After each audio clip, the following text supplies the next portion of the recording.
Well, my piece was inspired by my nephew, and he's 3, and so I've watched him sort of go from crawling to learn how to walking and to sort of running. So I wanted to create my piece sort of about that and how he, is learning how to control his body and transfer his weight without falling.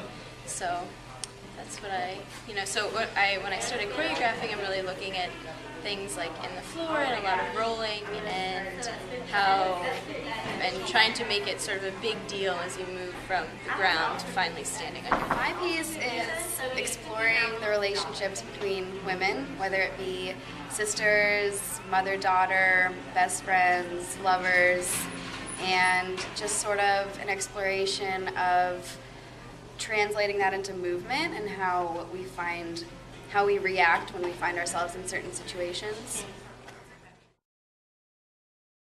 I sort of have a general idea of what I want to do with them, and sometimes I'll have them improv and see what they come up with from that, and then I can watch the video, and for the next rehearsal bring back some of their work that they've created. But a lot of times it's sort of hard when I'm just choreographing for myself, and there are only 2 dancers in my piece, so I want to try one thing on them and see how maybe they can build it, or just see how their bodies move once they're in that actual position. I had nothing in mind other than the concept, and so it was sort of a blank slate from day one. But I started by experimenting with lifts to find out how my dancers work together physically and how their bodies matched up, and that's how I started. And then we found out who worked well together and why and what worked best, and went from there.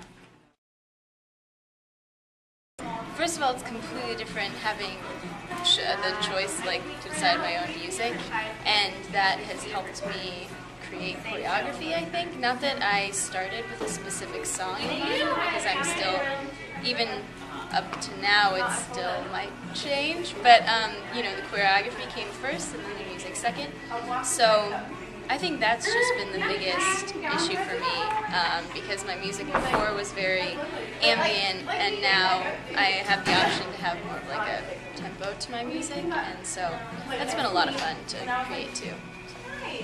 Well, I have never choreographed before this, so I don't have anything to compare it to, but I started out with music in mind and a concept, and went from there, and it was pretty easy to figure out what worked and what didn't, and I'm excited to do Hammer and Nail after this. So